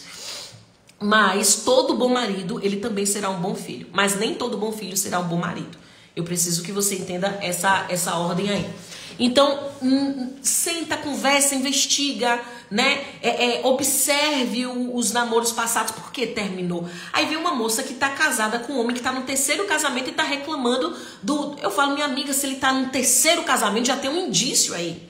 Hoje, mas é porque as outras mulheres não prestavam. Eu fiz, então pronto, então tu também não presta. Porque se ele escolheu 3 que não presta e tu é a 4ª, tu tá achando que tu presta? De 3, 1, ou esse homem é terrível e acaba com a vida dessas mulheres tudo, ou ele só escolhe mulher ruim e tu é a 4ª. Então tem coisa, gente, que desculpa, mas a culpa é nossa também. A responsabilidade é nossa também. Antes de namorar com o Dil, eu conheci um rapaz, parecia ser, eu fiz agora eu caso, né? Sempre quis, enfim... casar, esse era o meu sonho de adolescente, de criança, porque eu via isso na minha família, então era o que eu queria. E aí eu conheci um rapaz, parecia que era tudo, a vida estava pronta, o rapaz era maduro, enfim, fiz pronto, vou casar, só que aí Deus teve misericórdia, mas eu também procurei ser esperta e entender que o meu futuro ao lado de uma pessoa precisa ser muito bem pensado. Nessa empolgação de eu vou ficar pra titia, tá todo mundo casando e eu vou ficar pra trás. Melhor do que casar rápido é casar certo, tá? Não dá pra culpar o meu marido se quem escolheu esse marido fui eu. Adivinha quem escolheu essa esposa? Adivinha quem escolheu esse marido? A não ser que você tenha casado por arranjo, ou seja, foi obrigada a casar, aí você pode culpar outras pessoas. Mas se não foi por aí, então só por ter escolhido, a responsabilidade já foi minha. Então, quando eu tava conhecendo o rapaz, eu fiz, pronto, agora eu vou casar, né? Eu tenho tudo pra ser essa pessoa. Não tem como ser outra pessoa. Mas fui observar. Quando eu fui observar, o rapaz, é porque esse negócio de religião, eu não acredito em Deus. Eu fiz, então, o caminho do fé é por onde veio. É por onde veio. Eu não posso amar alguém que não ama o meu Deus. Eu tenho que observar esses detalhes. Ai, Ju, você falou que o primeiro princípio é honrar a Deus. Mas e agora que meu marido não honra a Deus? Eu não digo de quem. Nenhum dos dois eram cristãos e se casaram. Mas às vezes a mulher já era cristã. Insistiu em casar com um homem que não honra a Deus e agora está se queixando que o rapaz não segue os princípios de ética e de moral que a palavra de Deus ensina. Mas quem escolheu esse rapaz? Né? Quando eu observei o detalhe, eu fiz, aqui não, meu filho, de jeito nenhum. Então tinham pessoas que vinham como pretendentes, que ia pedir para minha mãe, para o meu pai, eu quero casar com essa pessoa. Eu falei, mãe, não tem como não, esse é o menino que trabalha. Eu falava para minha mãe, esse rapaz faz o que da vida? Eu vou querer o que com desempregado atrás de mim? Para eu sustentar? Não quero. E aí tinha outra pessoa, teve um rapaz que, pronto, naquela época, acho que mãe ia querer me casar, queria que eu fosse embora de casa. E ela ficava tentando arrumar marido pra mim, que ela falava, olha, você já viu fulano de tal? E eu fiz assim, olha minha mãe, eu lembro de uma vez que eu falei isso, minha mãe, essa pessoa aí que a senhora tá falando, ele, pra mim, não tô dizendo que ele não iria ser um bom, acho que ele até casou com alguém, tá casado. Mas eu falei, pra mim não funciona, porque ele é muito dado, é muito brincalhão, eu não gosto dessas coisas, ele vai ser brincalhão assim no casamento, eu vou querer impedir isso, ele não vai ficar feliz e nem eu, então não dá certo. Você precisa avaliar com minuciosidade. Eu fiz, ó pra ele, meu rapaz fica fazendo piada com umas coisas, era o instinto dele, ele era brincalhão e eu não gosto disso, pronto, não quero. Não é desse jeito. Não posso reclamar agora, mas quando eu conheci Dil, eu olhei pra Dilson e falei assim, também não quero. Porque quando eu olhei só o que estava diante dos meus olhos, mas graças a Deus por juízo, eu parei para sentar e ouvir aquele rapaz. Quando eu ouvia o que Dilson falava de futuro, o que ele falava sobre estudo, como ele era responsável com as coisas, como ele honrava os pais, como ele era gentil, como ele era educado, eu falava, gente, eu casaria com uma pessoa assim. Quando eu olhei para os projetos de futuro dele, eu falei, eu quero estar nesse projeto de futuro. Quando eu olhava, não é só ter projeto de futuro, é estar caminhando por ali. Porque quando eu conheci Dilson, ele falava, eu vou ser um homem que vou ter empresas, que vou fazer isso. Eu achei bonita aquela visão dele, porque eu não conhecia a visão assim, né? Minha visão era outra naquela época. Mas ele não só dizia. Quando eu olhava para o comportamento dele, eu via ele estar estudando para isso. Ele se aplica para isso, ele lê muito, ele faz muitos cursos, ele está sempre envolvido nisso. E eu achei aquilo promissor. Eu não casei com um homem rico, eu casei com um estagiário. Mas aquele estagiário era muito estudioso. Tinha visão de futuro. Ele não aceitava coisa menor do que o que ele planejava. Então, quando eu casei com aquele estagiário que não tinha naquele momento nada, eu casei com o homem que eu vi lá na frente. E hoje eu estou com o homem que eu vi lá na frente. Hoje, quando eu casei com o Dilson, eu enxergava o que eu tenho hoje aqui. Sabe? Dil sempre gostou de cuidar da saúde, eu achei aquilo bonito. Dilson gostava de estudar, eu achava aquilo bonito porque eu não gostava de estudar na época. Dilson era um rapaz que se preocupava em aprender mais, eu achava aquilo bonito. Era um rapaz que falava de negócios, eu achava aquilo bonito. Quando ele aceitou a Jesus, era um rapaz que... Dilson, ele era assim, ó. Dil, a palavra de Deus diz que isso é pecado. Ah, é pecado? Então pronto. Não se faz. Se alguém viesse com a proposta, não pode fazer, porque é pecado. Para ele era tão óbvio, não se faz, porque é pecado. Então, não tinha que convencer do porquê não errar. Quando eu namorava com ele, que nós dois estávamos servindo a Deus, antes de servir a Deus, isso aqui é para vocês entenderem que o Senhor honra quem honra ele. O Senhor cumpre promessas para quem cumpre princípios. Então, não adianta eu sair quebrando tudo que é princípio e chegar lá na frente e reclamar que não tem um bom casamento. Existe uma construção para isso. Se você quebrou o princípio e lá na frente está ruim, você tem a oportunidade de consertar, só que vai dar mais trabalho. É por isso que sinto, é muito difícil, porque eu não construí lá atrás. Então precisa ser construído ou reconstruído. Então quando eu aceitei a Jesus e Deus também, nós já estávamos namorando.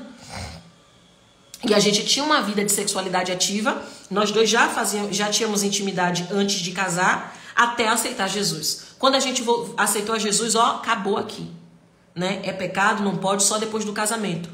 Quando, nas oportunidades que tinham, eu fiquei ligada à minha amiga. Eu não tava namorando com ele, comendo música. Quando tinha uma oportunidade, tava sozinho, eu fiz, deixa eu ver o que ele vai fazer agora. Ele nunca avançou, nunca me propôs, nunca pediu pra eu cair, eu pecar, eu quebrar princípio. E no dia em que eu tava dando ali uns beijinhos nele, que o beijo foi ficando quase que fora de controle, ele fez assim, minha filha, se acalma. Eu achei aquilo a confirmação do meu futuro. Sabe por quê? A primeira coisa que eu pensei quando o Dilson falou assim, minha filha, calma, a gente precisa sair desse ambiente, a gente precisa sair daqui, senão a gente vai... Ele falou exatamente assim, senão a gente vai pecar.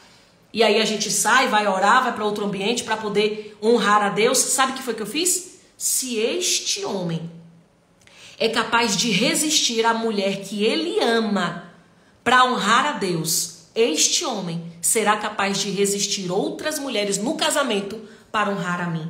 Quando eu percebi que ele não avançava sinal para honrar a Deus, eu fiz, e é isso que eu espero. Se ele pode dizer não para mim, que ama, que ele deseja, que ele quer, você sabia que ele queria, que ele desejava a mim, e ele é capaz de me dizer não, apesar de querer muito, então ele vai fazer isso no casamento com outras mulheres. Me desculpe. Se eu tô casada, se eu tô namorando com um homem que fica, se você me ama, bora, Deus perdoa, vai, insiste comigo, como que eu espero que ele me honre no casamento se ele não me honra no namoro? Ele não honra a Deus no namoro, ele vai me honrar no casamento? Ele fica insistindo para eu fazer o que eu tô falando aqui para quem obedece princípios bíblicos. Se ele tá pedindo para eu pecar e ele pecar junto, quem me garante que ele não vai fazer o mesmo quando ele estiver desejando outra mulher, já que ele me provou, nesse momento, que ele é capaz de atropelar as coisas. Então, vamos lá. A autorresponsabilidade é imprescindível para eu mudar a realidade do meu casamento. O rapaz não presta, mas quem escolheu esse cara que não presta foi tu. Mesmo que ele não fosse cristão, mesmo que vocês não fossem cristãos, nem todo crente, nem todo ímpio é imoral, gente. Tem muitos homens que não servem a Deus e são homens éticos, e são homens com moral, com princípios, porque foram ensinados assim. Então eu tô num relacionamento de namoro que eu só fico pensando, lembra do rapaz que eu falei no shopping? Já vou encerrar. O rapaz que eu falei no shopping? Pois bem, ele disse que tinha 2 anos, mas são 2 anos que eles só focam na festa de casamento. Juntar dinheiro, lua de mel, construir casamento. Eu fiz, tá, peraí. Vocês estão focados há 2 anos em pagar lua de mel, em construir a sua casa para morar com ela e pagar o casamento. E o que importa? Porque ele ia soltando que ele não concorda com a criação dela, que ele não concorda com os hábitos que ela tem na família dela, que ele não concorda com as coisas que os pais fazem, que eles têm vários conflitos. Eu fiz, você tá muito preocupado com um dia que acaba. Casamento é uma festa de um dia. Aliás, um dia não. Um turno. 6 horas ali, 4, 6 horas, acabou a festa. E o que fica é o que vocês dois estão ignorando nesses 2 anos. Então não adianta dizer, eu namorei 2 anos e só agora eu vi que não dava certo. Não. Em 2 anos você ignorou todos os sinais, focando só no dia da festa, só em ter uma casa própria para morar, que esqueceu que casa própria e festa bonita não é sinônimo de casamento bem-sucedido. Tem muitos casamentos que são bem-sucedidos que não tiveram festa bonita e moram de aluguel. Então observe, o que mais importa é o comportamento. Se você ignorou os comportamentos lá atrás, então se prepara para pagar o preço, assumir a dificuldade de fazer um esforço muito maior para mudar a realidade, ou se conforme como está. Não tem outra forma. Eu não posso apresentar uma forma que não existe. Você só tem 2 opções. Ignorou tudo lá atrás, casou e agora a conta está chegando? Então eu faço o seguinte, ou você vai aplicar um esforço fora do comum, mas é temporário, vai demorar, vai ser mais difícil, mais demorado, mais esforço, mas uma hora o resultado vai vir e você vai descansar, ou você se acomoda, se conforta e fica aí pro resto da vida, porque essa escolha foi feita por você também. Então, gente, vigia. Não me diga que é difícil honrar um marido ruim se eu escolhi o marido ruim. Não me diga que é difícil honrar um marido imoral se quem escolheu o marido imoral fui eu. Não me diga que é difícil honrar uma mulher reclamona se ela não passou a reclamar no casamento. Desde o namoro você tem como perceber. Desde lá de trás você tem como perceber que a mulher é preguiçosa, que é uma mulher com vaidade fora da realidade, que é uma mulher que reclama demais, que não tem perspectiva de futuro. Não adianta você falar agora, ai, mas eu quero crescer e minha mulher não me acompanha. E lá atrás ela tinha visão de crescimento, casou por quê então? Agora casou, cumpra um princípio, porque se divorciar e for casar de novo, saiba que existe ali um pecado se não for por questão de adultério. Casamento não é brincadeira. Não case para ver se vai dar certo. Analise, questione, faça prova de Deus, 1, 2, 3, quantas precisarem. Mas não case de qualquer jeito, porque casamento é coisa séria. E o Senhor pune aqueles que não honram o casamento. Então, ou não case, como aqueles discípulos falaram, se essa é a questão sobre o homem e a mulher, não pode separar, melhor ficar sozinha. Aí Jesus fala, então fique. Se você puder ficar só, fique. Mas nem todos podem. Se você não puder, então essa é a condição. Ele não criou um meio termo. Ele não criou ali, então tá bom, se tá difícil demais, eu faço assim. Não, ele fez, se você puder ficar só, fique. Porque a condição para o casamento é essa. Ou você aceita essa condição, ou você fica sozinho. E se eu casar e quebrar a condição? Não tem problema. Maldição também vem para a vida de quem quebra princípios. Gente, Deus abençoe. Tenho que ir agora, um compromisso 2 horas. E à noite eu volto para falar sobre os outros 4. Anotem aí. O primeiro, submeter-se a Deus. O segundo, honrar. E o terceiro, priorizar. À noite, umas 21h30, eu venho para a gente falar sobre as próximas 4 questões. E detalhe, lembrando para vocês que os quartos do retiro estão acabando. Inclusive, se tiver o que consertar, leva para o retiro, que vai ser a forma mais até assertiva de seguir por esse caminho. Amém? Deus abençoe. Mais tarde estaremos juntos em nome de Jesus.